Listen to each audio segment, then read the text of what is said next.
As humans, it feels completely natural for us to have a strong bond with the land where we were born. And today, we're going to meet an amazing young woman who has created a beautiful life for herself by building a tiny house on her family's generational farm. Music. Hey, Ruby. How are you? Good, how are you? I'm great, thank you. It's so nice to meet you. Yeah, you too. It's a bit of a journey to get out here, huh? It's definitely an adventure, but so worth it. This place is amazing. Yeah, crossing a couple of rivers on the way here makes it interesting, but once you arrive, it's like a little slice of paradise. Every time I come home from work, I feel like I'm on holiday. It's the best feeling ever. This really is such a special spot. And this land has deep meaning and history for you, right? Yeah, definitely. I'm a Bethel descendant. My great-great-grandfather was Par Bethel. He was one of the first European settlers out here in the late 1800s, I believe. So yeah, I've got strong roots tied to this land and the farm. And your grandparents owned this farm, right? Yeah, they did.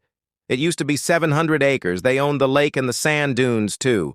But sadly, they had to sell off part of it because it was hard to manage it all. Now we've got around 350 acres of farmland, swampland, and waterfalls. It's honestly like paradise. So you grew up here? Yeah, I've lived here my whole life, 28 years now, and I don't see myself leaving. It means so much to have that family connection to the land. This is where my whakapapa is, where my ancestors are from. It's who I am. That's also why I've got the tattoo of Bethells on my foot. So no matter where I go, I always have Bethells with me, and you've created such a wonderful spot for yourself here. It's beautiful. Yeah, it really is. I've got my garden here. And on the weekends, we go motorbiking, off-roading in the Jeeps, surfing. There's a lake nearby for swimming, too. So much to do, all just outside the door. And you've built this tiny house here yourself. Can you tell me how that all started? Sure. It all started about 4 years ago. My dad works in the film industry, and he's always finding vehicles for movie productions.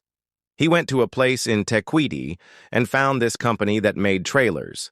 Some of the trailers had office setups on them, and we thought, this could work for a house. I designed everything myself, and Dad brought it up here from Tequiti, through rivers and all. Then he used his bulldozer to place it in this spot, and we went on to finish both the inside and the outside. We added a bathroom and composting toilet separately, too. So you bought it as a shell and did all the rest yourself? Yep, exactly. I tried to keep it as cheap as possible. Most of it is secondhand. Things from Trade Me, The Dump, and bits and pieces from friends. Everyone was super helpful. What are the dimensions of the house? It's 10 meters long by 3.5 meters wide. That extra width makes a big difference. It doesn't feel cramped at all. And just look at those views. I can see you've made the most of it with an outdoor tub. Yeah, I've got my bath down there outside. It's lovely to sit there and look, out over the swamp and garden. And you've clearly put a lot of love into the gardens. That makes sense since you're a professional gardener, right? Yeah, I am. I spend my days working in gardens, and when I come home, I go straight to my veggie gardens. I've planted fruit trees everywhere. Eventually, I want to live completely, off the land and be self-sufficient. It's a challenge, though, because the soil here is black sand, which is hydrophobic. It doesn't absorb water easily. That must be tricky for growing things. It is, but I'm lucky. There's a waterfall on the farm that I can tap into. We ran 700 meters of pipe from the top of it. Since the waterfall is 20 meters higher than where we are now, gravity brings the water down without needing a pump. I can keep my sprinklers running all day, and it doesn't affect the waterfall at all. That's amazing. You ran 700 meters of pipe? Yeah, me, some friends, and my dad. We used 100-meter rolls of 50-millimeter pipe, super heavy. We dragged them through the bush, through the swamp, and up here. It was a real mission. We bolted the pipe to a rock pool at the top. When the water finally started flowing, I was over the moon. So you've got water sorted.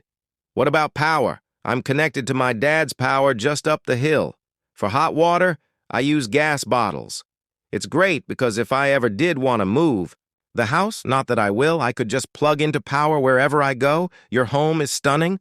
I love all the work you've done on the garden and the views. I'm excited to see inside. Can we take a look? Of course. Come on in. Thank you. Oh, wow, this is beautiful. Thank you. There's a lot of character in here. Lots of little treasures and secondhand finds. I tried to do as much of it as I could myself to save money. Had you ever done anything like this before? Not really. My ex-boyfriend used to be a builder, so he was full of ideas. We worked on it together. It was great. This table is gorgeous. Yeah, every plank of wood comes from a different type of tree on the farm. It was my grandparents' table. They had 6 kids, so 8 of them used to eat dinner around it. Now it's here in my home. The grains are all unique. Puriri, kauri, and more. What a treasure. And that kitchen bench, so beautiful. That's made from old hutukawa planks we found in the shed. We used resin, sanded it down, and it came out great. The copper splashback matches nicely, too. Where did you get the copper? That was from an old hot water cylinder my ex had. We flattened it and shaped it for the splashback. It was actually quite easy to bend. It's a great-sized kitchen. Lots of storage and bench space. I used to be a baker and went to chef school, so I needed a good kitchen. I love cooking from scratch. I don't do takeaway, so having everything I need at home is important. And you've got the veggies right outside! Exactly. I've got heaps of courgettes, cucumbers, tomatoes right now. I've been making a lot of courgette pasta lately. So good! And your fireplace here looks lovely and cozy. Thanks! That was my winter project. I was really keen on getting a fireplace in. My uncle spotted some chest stone in a neighbor's paddock, and I went and asked if I could have some. He was happy it'd be put to use. I did all the work myself, cutting, mortaring. It's a bit wobbly in spots, but it adds character. It's got a very natural feel, which suits the space. Yeah, I like that look. And over here is my lounge. The couch is long enough for guests to sleep on, which is handy. And that coffee table is lovely, too. Bo and I made that using old coldy wood from under my parents' house. I also used that same wood for my bed and some chopping boards. It must be amazing to have all that timber lying around the property. Yeah, it's great. There's also lots of manuka around here, which is perfect for bees and makes great firewood for my oven and fireplace. You keep bees too? Yep, I've got bees just down the hill. A friend of mine rescues bee swarms, so this is a rescued colony. They're doing well. And that photo over there looks like it has a story. It's Bethells in the 1970s before the subdivision. I found it at a friend's place, all curled up and falling apart. I wanted to save that bit of history. What a wonderful piece to have. And through there is your bedroom? Yep, come take a look. Oh, wow, this space is dreamy. The mosquito net gives it such a calm vibe. Yeah, I need that net with the swamp below. Mosquitoes everywhere at night. I also made a mesh screen for the door, so I can keep it open. Lots of storage in here, too. Yeah, that chest of drawers is from Trade Me, a good find. The wardrobe's got heaps of room, too, and these shell handles on the drawers are so unique. My friend brought them over from California. I used resin to attach screws into them and just mounted them. It's a bit quirky, but I like it.